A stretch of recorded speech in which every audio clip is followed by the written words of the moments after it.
Hello, good afternoon. Welcome to learning history academy. कैसे हैं आप लोग? हम क्लास 7 का चैप्टर 2 रीड कर रहे हैं। उसमें हम क्या पढ़ रहे थे? राजा और उनके राज्य। किस तरीके से राजा थे और उनके किस तरीके से राज्य बने थे। ठीक है, पहले वो राजा नहीं थे और किस तरीके से वो राजा बने हैं, फिर उनके राज्य बने हैं। इस बीच में हम बात करेंगे 7वीं से 12वीं शताब्दी के बीच के राजाओं की और राज्य के बारे में बात कर रहे थे। इसमें से हम बहुत कुछ पढ़ चुके थे, जैसे कि हिरण्यगर्भ के बारे में पढ़ चुके थे। हिरण्यगर्भ क्या था? सोने का गर्भ, जिसका अर्थ होता है सोने का गर्भ। इसके बारे में हम पढ़ चुके थे। हिरण्यगर्भ का मतलब होता है सोने का गर्भ। और हिरण्यगर्भ वही करवा सकता था। ये एक अनुष्ठान होता था। क्या होता था? अनुष्ठान होता था। ये यज्ञ होता था, एक तरीके से अनुष्ठान कराया जाता था और ये करते थे ब्राह्मण लोग। और कौन करवाता था ये? जो राजा बनते थे, यानी कि जो राजाओं से स्वतंत्र हो जाते थे, सामंत, वो अनुष्ठान करवाते थे हिरण्यगर्भ नाम का। ठीक है, तो वो राजा घोषित किए जाते थे, यानी कि वो लोग अगर क्षत्रिय नहीं भी होते थे जन्म से, तो वो क्षत्रिय कहलाते थे। और इन अनुष्ठानों को कौन करता था? इन अनुष्ठानों को ब्राह्मण किया करते थे। ठीक है, इसी तरीके से धीरे धीरे ब्राह्मण भी राजा का रूप लेने लगे। कुछ ब्राह्मण लेने लगे और कुछ तरीके से जो सामंत थे, जो सेनापति थे, वो धीरे धीरे क्या हुए? सामंत आए। वे सामंत से वो धीरे धीरे राजा बने। अपने राजाओं से स्वतंत्र होकर अपने राज्य गठित किए। जैसे कि फॉर द एग्जाम्पल, जैसे मैंने आपको बताया था, हमने एक राजा के बारे में बात की थी, जैसे कि राष्ट्रकूट के बारे में बात की थी। राष्ट्रकूट क्या थे? राष्ट्रकूट जो थे ना, वो चालुक्य राजाओं के सामंत थे, अधीनस्थ थे, अधीन थे। ठीक है, राष्ट्रकूट उनके कहने पर काम किया करते थे, चालुक्य राजाओं के। तो चालुक्य दक्कन में थे। दक्कन में राष्ट्रकूटों की बात कर रही हूँ मैं। ठीक है, दक्षिण में बात कर रही हूँ, भारत के दक्षिण में राष्ट्रकूटों की। जो चालुक्य राजाओं के अधीन थे वो लोग। अधीन का मतलब होता है उनके अंडर वो काम किया करते थे, राष्ट्रकूट। तो राष्ट्रकूट क्या होते हैं ना, धीरे धीरे ना उनसे स्वतंत्र होने लगे। राष्ट्रकूट इनकी हेल्प करते थे चालुक्य राजाओं की, जैसे सेनापति भी हुआ करते थे कुछ इसमें। और सेना का काम में, जैसे युद्ध के काम में, काफ़ी चीज़ों में हेल्प किया करते थे अपने राजाओं की। तो धीरे धीरे राष्ट्रकूट नाम के जो एक लोग थे, राष्ट्रकूट जो थे, राष्ट्रकूट जो एक वंश था, वो चालुक्य राजाओं के अधीन था। जो कि इन्होंने क्या किया था, कुछ समय बाद 8वीं सदी में राष्ट्रकूट राजाओं ने, यानी कि एक प्रधान दंती दुर्ग था, जिसमें राष्ट्रकूट एक राजा था, प्रधान दंती दुर्ग। उसने क्या था ना, चालुक्य स्वामी की अधीनता से इनकार कर दिया। ठीक है, और फिर उसने क्या किया, वो शक्तिशाली हो गया। उसने हिरण्यगर्भ नाम का एक सोने का गर्भ, मतलब उन्होंने एक अनुष्ठान करवाया और वो क्षत्रिय बन गया और वो राजा बन गया। ठीक है, इस तरीके से क्या था ना। और कुछ ब्राह्मण भी थे, जैसे कि हमने पढ़ा था, कदम, मयूर शर्मण, गुर्जर, प्रतिहार, हरिश्चंद्र ब्राह्मण थे। ठीक है, इनके बारे में भी हमने बात करी थी। जो ये लोग थे ना, कर्नाटक और राजस्थान में सफलतापूर्वक अपने राज्य स्थापित किए थे इन लोगों ने। राइट, हमने यहाँ तक बात की थी। हमने बात की थी एलोरा की गुफाओं के बारे में भी, जिसमें विष्णु को नरसिंह के रूप में दर्शाया गया है। वो राष्ट्रकूट जो वंश है उस काल से संबंधित है। क्या? एलोरा की गुफा विष्णु को नरसिंह के रूप में दर्शाया गया था, पुरुष सिंह के रूप में।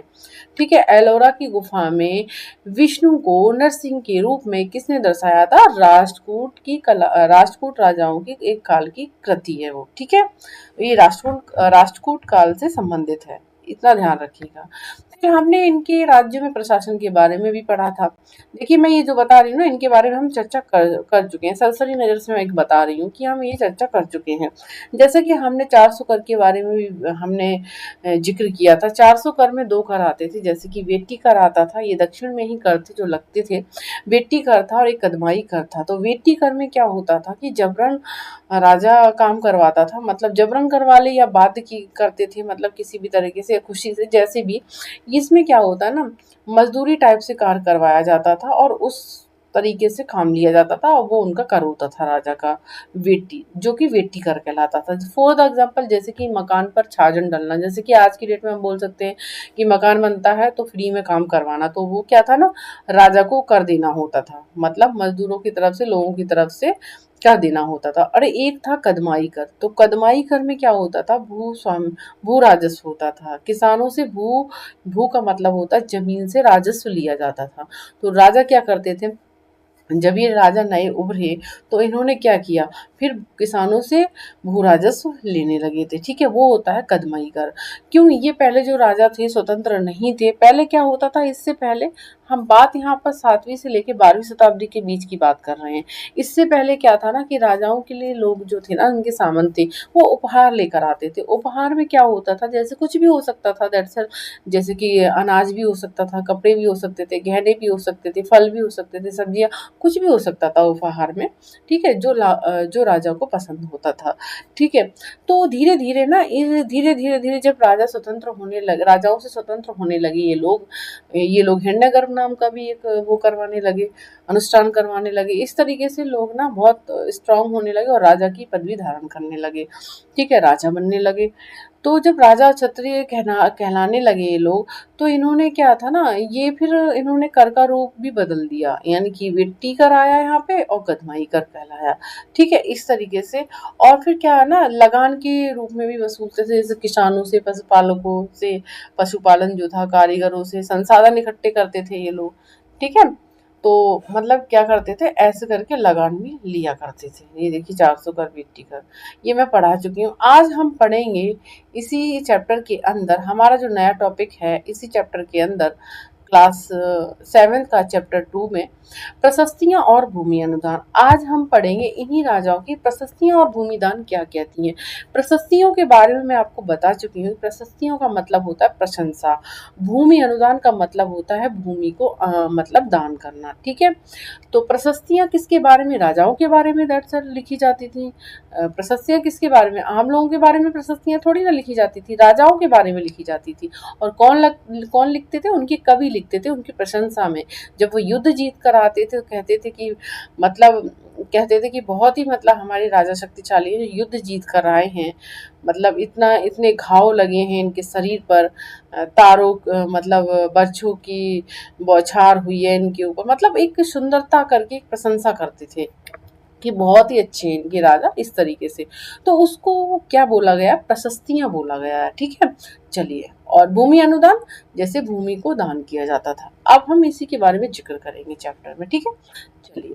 प्रशस्तियों में ऐसे ब्यौरे होते हैं जो शब्द से सत्य नहीं भी हो सकते हैं, बिल्कुल सही बात है। लेकिन ये प्रशस्तियां हमें बताती हैं कि शासक खुद को कैसा दर्शाना चाहते थे। मिसाल के लिए शूरवीर विजय योद्धा के रूप में ये विद्वान ब्राह्मणों द्वारा रची गई थी, जो अक्सर प्रशासन में मदद करती थी। देखिए यहाँ पर क्या बात की गई है, यहाँ पर थोड़ा सा और देखते हैं।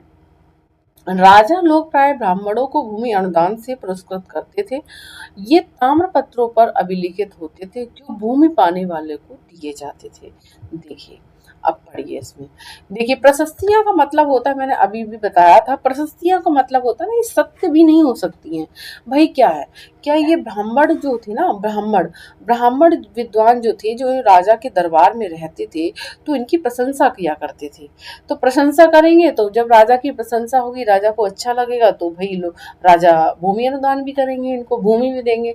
तो राजा क्या करते थे ना, ब्राह्मणों को भूमि दिया करते थे, दान में भूमि से दे दिया करते थे।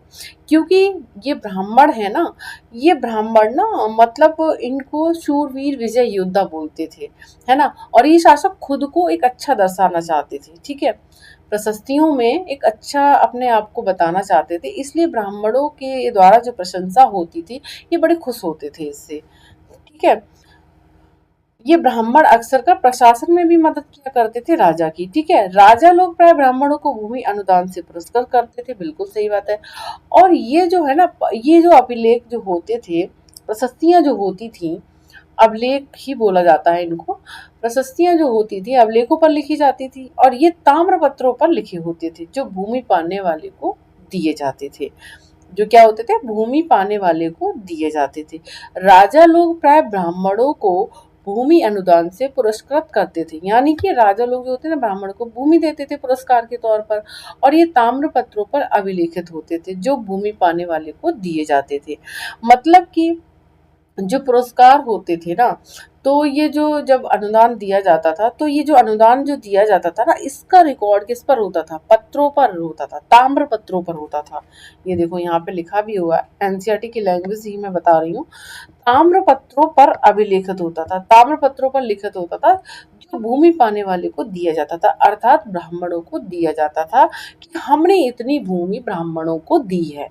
राइट, समझ में आया, इसका मतलब ये हुआ। चलिए, आप समझे आप प्रशस्तियां और का मतलब क्या था और भूमि अनुदान का मतलब क्या है। ठीक है, तो इस अभी एक और इसमें हम पढ़ लेते हैं, नागभट्ट की उपलब्धियों के बारे में हम पढ़ लेते हैं। नागभट्ट कौन थे, चलिए जानते हैं। क्वेश्चन यहाँ से बहुत काफी बनता है। देखिए प्लीज चैनल को लाइक शेयर और सब्सक्राइब भी करते रहें, कितनी मेहनत करती हूँ मैं आप लोगों के लिए, आपको क्या पता है ना। देखो इसमें क्या है ना, मैं एकदम से नहीं पढ़ाती हूँ क्योंकि मैंने भी बहुत कुछ पढ़ लिया है इतिहास में, तभी मैं आपको इतना एक्सप्लेन कर पाती हूँ। और लाइन टू लाइन मैं इसलिए बताती हूँ क्योंकि कहीं से भी कोई क्वेश्चन आपको छूट ना जाए एग्जाम में। सीटेट पेपर 2 जो सीटेट वालों का अभी एग्जाम होने वाला है, जिसमें इतिहास के 15 क्वेश्चन बनेंगे और सुपर टेट भी अभी आने वाला है, तो इतिहास पढ़ना कंपलसरी है। क्योंकि इतिहास देखिए ऑल टीचिंग एग्जाम के लिए इम्पोर्टेंट है। जो इतिहास पीजीटी से दे रहे हैं, पीजीटी इतिहास दे रहे हैं, या केवीएस में देते हैं पीजीटी का, या एनवीएस में देते हैं पीजीटी का, जिनके पास इतिहास सब्जेक्ट होता है उनको एनसीईआरटी पढ़ना मस्ट है। तो ये जो एनसीईआरटी है ना सभी लोगों के लिए है, ठीक है, सभी लोगों के लिए है। All teaching exam, all competitive exam, right. तो चलिए बस मैं इतना बताती हूँ कैसे एनसीईआरटी को पढ़ा जाता है और कैसे क्वेश्चन यहाँ से बन रहे हैं।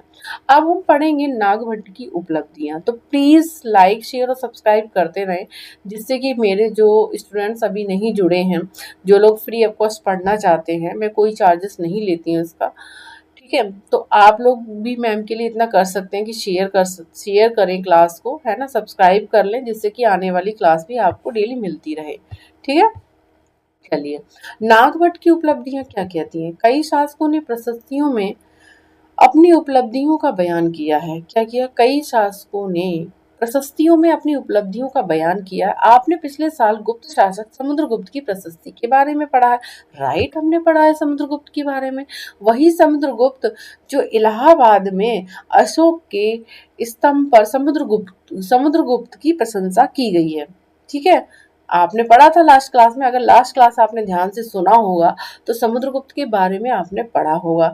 समुद्रगुप्त के पिता का नाम क्या था, चंद्रगुप्त था। समुद्रगुप्त के बेटे का नाम क्या था, चंद्रगुप्त द्वितीय था। समुद्रगुप्त ने कौन सी उपाधियां धारण की थी, समुद्रगुप्त ने जो उपाधि धारण की थी वो महाराजा धीराज की उपाधि धारण की थी। चंद्रगुप्त द्वितीय ने कौन सी उपाधि धारण की थी, कौन सी, विक्रमादित्य की उपाधि धारण की थी, जो विक्रम संवत से संबंधित है 58 ईसा पूर्व में, ठीक है, राइट।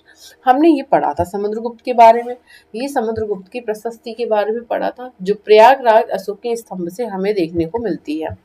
संस्कृत में लिखी गई ग्वालियर मध्य प्रदेश में पाई गई एक प्रशस्ति में प्रतिहार नरेश नागभट्ट के कामों का वर्णन इस प्रकार किया गया। देखिए ध्यान से पढ़ा करें, मैं देखो कोरिलेट करके भी चल रही हूँ, पिछली वाली क्लास को कोरिलेट कर रही हूँ मैं यहाँ पर, ठीक है। देखो संस्कृत में लिखी गई क्या, ग्वालियर, ग्वालियर कहाँ पर है, मध्य प्रदेश में। तो वहां से ग्वालियर में जो एक प्रशस्ति मिली है वो किस भाषा में, संस्कृत में। अधिकतर आप देखेंगे प्रशस्तियां जो लिखी गई थी वो संस्कृत भाषा में ही देखने को मिलती हैं, ठीक है। कुछ अभिलेख हैं जैसे कि अशोक के अभिलेख हो गए थे, जो कि अरमाइक लिपि भाषा में भी थे, खरोष्ठी लिपि में थे, है ना। वो अलग सी बात है, जब अशोक के बारे में पढ़ेंगे तब मैं बताऊंगी, लेकिन ज्यादातर जो थी वो संस्कृत भाषा में प्रशस्तियां लिखी गई हैं, ठीक है। तो संस्कृत में लिखी गई प्रशस्ति थी। तो उसी तरीके से एक संस्कृत प्रशस्ति के बारे में हम यहाँ बात कर रहे हैं, ग्वालियर मध्य प्रदेश की। ग्वालियर में एक प्रशस्ति मिली है, किसकी मिली है, प्रतिहार नरेश, यानी कि प्रतिहार नरेश नागभट्ट के कामों का वर्णन इस प्रकार है।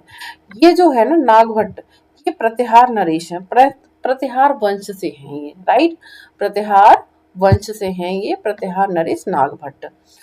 क्या देखने को मिला है इसमें, आंध्र सैंधव, सैंधव का मतलब होता है सिंध, विदर्भ का मतलब होता है महाराष्ट्र का एक हिस्सा, और कलिंग उड़ीसा का एक हिस्सा, कि राजा उनके आगे तभी धरा से हो गए जब वे राजकुमार थे, ठीक है। इन सब की जगह, इन सब के जो राजा थे ना उनके आगे ना नतमस्तक हो गए। उन्होंने कन्नौज के शासक चक्रयुद्ध को विजित किया था। क्या किया था, कन्नौज के शासक को, के शासक के चक्र युद्ध को जीता था।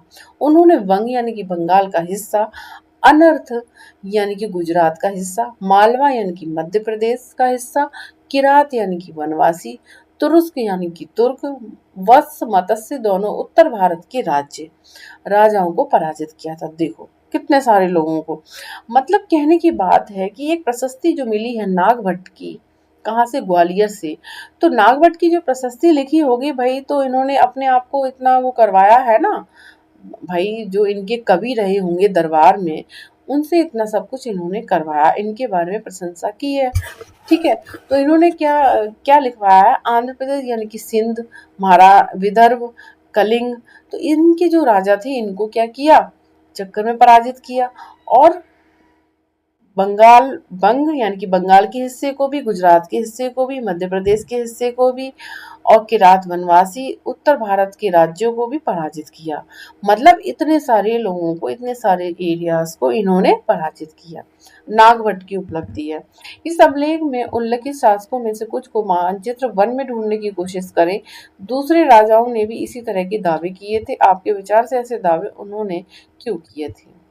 ठीक है, चलिए अब यहाँ पर देखें, ये ताम्र पत्र है ना, देखो ऐसे लिखा जाता था जब दिया जाता था ना, किसी राजा के द्वारा भूमि ब्राह्मणों को दी जाती थी, तो इस तरीके से लिखी जाती थी ताम्र पत्रों पर। देखिए चित्र 2, यह थोड़ा संस्कृत और थोड़ा तमिल में लिखा है हुआ ताम्र पत्रों का एक संग्रह है, जिसमें 9वीं सदी में एक शासक के द्वारा दिए गए भूमि अनुदान का उल्लेख है। जिन कड़ियों से ये पत्र जुड़े हैं उन पर राशि मुहर लगी है। क्या लगी है? राशि का मुहर का मतलब राजा की मुहर लगी है। ठीक है, जो ये बतलाने के लिए कि ये प्रमाणिक दस्तावेज है। मतलब ये ऐसा दस्तावेज है जो प्रमाणिक है, बिल्कुल सही है, जो इसमें लिखा हुआ है बिल्कुल सही है। और ये ताम्रपत्र जो है वो संस्कृत और तमिल में दोनों भाषाओं में लिखा हुआ है। ठीक है, क्योंकि तमिल की दक्षिण की तो बात कर रहे हैं हम इस चैप्टर में, तो तमिल में, और तमिल कहाँ है? दक्षिण में, ऑब्वियसली सी बात है। ठीक है, और क्या है? 12वीं शताब्दी में एक बृहद संस्कृत काव्य भी रचा गया। क्या रचा गया? जिसमें कश्मीर पर शासन करने वाले राजाओं का इतिहास दर्ज है। मतलब 12वीं शताब्दी में, इस चैप्टर में हम क्या पढ़ रहे हैं? 7वीं से 12वीं शताब्दी के बारे में पढ़ रहे हैं। तो 12वीं शताब्दी में एक बृहद संस्कृत काव्य भी लिखा गया जिसमें कश्मीर पर शासन करने वाले राजाओं का इतिहास दर्ज है। इसे कलहड़ नामक रचनाकार द्वारा रचा गया है। कलहड़ ने अपना वृतांत लिखने के लिए शिलालेखों, दस्तावेजों, प्रत्यक्षदर्शियों के वर्णनों और पहले के इतिहासों समेत अनेक तरह के स्रोतों का इस्तेमाल किया है। प्रशस्तियों के लेखकों से भिन्न वह अक्सर शासकों और उनकी नीतियों के बारे में आलोचनात्मक रूप दिखलाता है। इसलिए 12वीं सदी के लिए असाधारण ग्रंथ था। देखिए, ये जो हम बात करते हैं, कल्हड़ नाम का एक ग्रंथ है। इन्होंने एक ग्रंथ लिखा है। कल्हड़ का जो है ना, इसमें अभी नहीं बताया गया है। कल्हड़ ने जो लिखा है, रास तरंगिणी लिखा है, रास तरंगिणी। तो इन्होंने इसमें ये इसका जिक्र नहीं किया, इन्होंने सिर्फ इतना लिखा है कि कल्हड़ ने अपने वृतांत में शिलालेखों, दस्तावेजों, शिलालेख मतलब कि जो पत्थरों पे लेख होते हैं, ठीक है, दस्तावेज जो कि हमारे ताम्र पत्रों ऐसे उन पर लिखे होते हैं, ठीक है, और प्रत्यक्षदर्शियों के वर्णनों और पहले के इतिहासों समेत अनेक के स्रोतों का इस्तेमाल किया। प्रशस्तियों के लेखकों से भिन्न वह अक्सर शासकों और नीतियों के बारे में आलोचनात्मक रूप दिखलाता है। मतलब क्या? शासक और उनकी नीतियों के बारे में क्या करता है? आलोचनात्मक करता है, क्रिटिसिज्म करता है, आलोचना करता है। ये सब उसने दिखाया है संस्कृत काव्य में। कल्हड़ का जो काव्य है वो किस भाषा में लिखा गया है? संस्कृत भाषा में लिखा गया है। कौन सी शताब्दी में? 12वीं शताब्दी में। इसी तरीके से क्वेश्चन बनता है। और कल्हड़ ने क्या लिखा है? रास तरंगिणी। ठीक है, देखिए यहाँ पे पढ़ते हैं, भूमि के साथ क्या क्या दिया जाता था। ठीक है, ब्राह्मणों को भूमि दी जाती थी और उसके साथ साथ क्या दिया जाता था, उसका जिक्र यहाँ किया गया है। ये चोलों के द्वारा दिए गए एक भूमि अनुदान के तमिल भाग का एक अंश है। चोल वंश कहाँ है? दक्षिण में है चोल वंश। ठीक है, तो वहां पर एक भूमि अनुदान की गई है, तमिल भाग का एक अंश है। तमिल में एक बताया गया है, हमने मिट्टी के मेढ़े बनाकर, साथ ही कांटेदार झाड़ियां लगाकर, एक मिनट, लगाकर भूमि की सीमाओं को चित्रित कर दिया है। क्या किया है? भूमि की सीमाओं को चित्रित कर दिया। इस भूमि पर ये चीजें हैं: फलदार वृक्ष, पानी, भूमि, बगीचे और फलोद्यान, पेड़, कुएं, खुली जगह, चारागाह, यानी कि चारागाह मतलब पशुओं को चरने की जगह, एक गांव, बॉबी, कबूतरे, नहरें, खाइयां, नदियां, दलदली जमीन, हौज, अन्नागार मछलियों के तालाब, मधुमक्खियों की छत्ते और गहरी झीलें। मतलब इन्होंने बोला है कि हमने भूमि अनुदान के साथ साथ ये सब चीजें भी दी हैं उसमें। भूमि पर ये चीजें हैं कौन कौन सी, यानी कि फलदार वृक्ष भी हैं, वहाँ पानी भी है, भूमि भी है, बगीचे भी हैं, फल भी हैं, वहाँ पर पेड़ भी है, कुएं भी है, खुली जगह भी है, पशुओं को चरने के लिए जगह भी है, गांव भी है उसके आसपास, बौबी चबूतरे भी हैं वहाँ पर, अन्नागार भी हैं, अन्न रखने की जगह है, हौज है जहाँ पानी वगैरह भरते हैं, दलदली जमीन भी है वहाँ पर, खाइयाँ भी हैं और नदियाँ भी हैं, और मछलियों के तालाब और मधुमक्खियों के छत्ते और गहरी झीलें भी हैं वहाँ पर। जिसे यह भूमि मिलती है वह इससे कर वसूली कर सकता है, क्योंकि यहाँ पर बहुत सारी चीजें होती है ना, तो कर वसूलने में आसानी होती है जब यहाँ पर बहुत सारी चीजें होती है, क्योंकि कर के रूप में कुछ भी हो सकता है। ठीक है, मधुमक्खियों से प्राप्त छत्ते से जैसे मिठास, शहद, है ना, मछलियों के तालाब से मछलियां मिलती होंगी। ठीक है, तो ये होता है। वह न्यायाधिकारों द्वारा जुर्माने के तौर पर लगाए गए कर वसूल सकता है। ठीक है, क्या कर सकता है, जिससे यह भूमि मिलती है इससे कर वसूली कर सकता है। वह न्यायाधिकारों द्वारा जुर्माने के तौर पर लगाए गए कर वसूल सकता है। पान के पत्तों पर लगने वाला कर, बुने हुए कपड़ों पर लगने वाला कर, साथ ही साथ वाहनों पर लगने वाला कर वसूल सकता है। ठीक है, मतलब कि यहाँ पर जब आना जाना होगा लोगों का, तो मतलब यहाँ पर वाहनों पे भी कर लगेगा, कपड़ों पर भी कर लगेगा, पान के पत्ते जो वहां उगते थे उस पर भी पान के पत्ते लेंगे लोग तो उस पे भी कर लगेगा। मतलब जिसको भी ये भूमि मिलती थी ना, बहुत फायदा होता था, वो कर ले सकता था इस भूमि से। वह पक्की ईंटों के बने ऊपरी माले पर बड़े कमरे बनवा सकता है, बिल्कुल सही। बड़े और छोटे कुएं खुदवा सकता है, पेड़ और कांटेदार झाड़ियां लगवा सकता है, जरूरी हो तो सिंचाई के लिए नहर बनवा सकता है। उसे यह सुनिश्चित करना चाहिए कि पानी बर्बाद ना हो और तटबंधों का निर्माण हो। ठीक है, लेख में सिंचाई के जितने संबद्ध स्रोतों का उल्लेख है उनकी सूची बनाइए और विचार विमर्श कीजिए कि इनका इस्तेमाल होता होगा। ठीक है, तो ये आज हमने पढ़ा कि जब ब्राह्मणों को भूमि दी जाती थी तो भूमि में सिर्फ भूमि नहीं होती थी, ये सारी चीजें होती थी जिनसे एक ब्राह्मण क्या होता था, कर वसूल सकता था। ठीक है, तो आज मैंने आपको ये पढ़ाया। अब नेक्स्ट क्लास में मैं आपको बताऊंगी त्रिपक्षीय संघर्ष। त्रिपक्षीय संघर्ष क्या था। ठीक है, तो प्लीज चैनल को लाइक शेयर और सब्सक्राइब करते रहिए। देखिए आज मैंने आपको बताया कि ब्राह्मणों को दी जाती थी भूमि। ठीक है, और कल्हड़ के बारे में मैंने बताया जिसमें कश्मीर के राजाओं का वर्णन है, और मैंने नागभट्ट के बारे में भी बात की। प्रतिहार नरेश नागभट्ट के बारे में भी मैंने आपसे बात की, जो कि उनकी प्रशस्ति मिली है ग्वालियर से, मध्य प्रदेश के ग्वालियर से। तो इस तरीके से हमने आज ये टॉपिक था हमारा प्रशस्ति और भूमि अनुदान, ये मैंने कंप्लीट किया। ठीक है, तो आप लोग प्लीज, मैं चैप्टर वाइज नोट्स भी बनाकर लाऊंगी इसके। अभी मैं चैप्टर पढ़ा रही हूँ, उसके बाद मैं नोट्स भी लेकर आऊंगी, हैंड रिटन नोट्स बना के लाऊंगी। ये नहीं एआई से बना के दे दिया आपको बस, नहीं, बिल्कुल लाइन टू लाइन नोट्स बना के लाऊंगी, कहाँ से क्वेश्चंस बन रहे हैं। साथ के साथ मैं बता भी रही हूँ आपको कहाँ से क्वेश्चन बन रहे हैं, लेकिन कभी कभी ऐसा होता है ना, स्टूडेंट्स के दिमाग से निकल जाती है चीजें, तो इसलिए मैं ना हर चीज, हर लाइन से नोट्स बनाकर लाऊंगी, आपको बताऊंगी, और शॉर्ट में बिल्कुल नोट्स लाऊंगी आपके बना के लिए। ठीक है, तो प्लीज चैनल को लाइक शेयर और सब्सक्राइब करते रहा करें। ठीक है, इससे क्या होता है ना, मैम को भी मोटिवेशन मिलता है। ठीक है, मैम और भी कुछ अच्छा कर पाएंगी आपके लिए। NCERT must for all teaching exam या अदर एग्जाम, जीके जीएस की दृष्टि से भी। ठीक है, और जितने भी जैसे यूपी में आरओ एआरओ की भी वैकेंसी हो जाती है, यूपीएससी भी हो जाता है, इन सब के लिए एनसीईआरटी पढ़ना मस्ट है।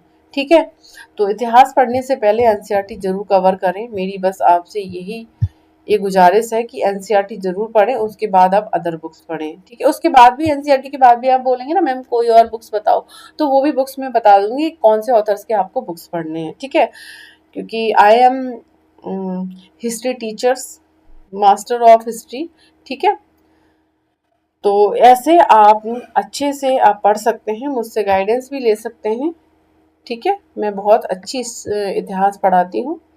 तो प्लीज़ लाइक शेयर और सब्सक्राइब करते रहें। मिलते हैं कल हम आपसे त्रिपक्षीय संघर्ष के साथ। बताऊंगी कि मैं दक्षिण में त्रिपक्षीय संघर्ष क्या है। मैंने आपसे एक क्वेश्चन पूछा था लास्ट क्लास में कि आप उसका आंसर दीजिए। कृषि का आरंभ कब हुआ था, ये मैंने क्लास 6 में पढ़ाया था आपको एनसीईआरटी में। तो आपने आंसर कमेंट करके नहीं बताया, कैसे भी नहीं बताया, तो मैं आपको इसका आंसर देती हूँ। कृषि का आरंभ 8000 वर्ष पूर्व हुआ था। ठीक है, तो चलिए मिलते हैं हम इसी समय कल त्रिपक्षीय संघर्ष के साथ कि क्या था त्रिपक्षीय संघर्ष, किसके बीच में हुआ था, पढ़ेंगे कल हम एनसीईआरटी के through. Bye bye, take care, अपना ख्याल रखिएगा।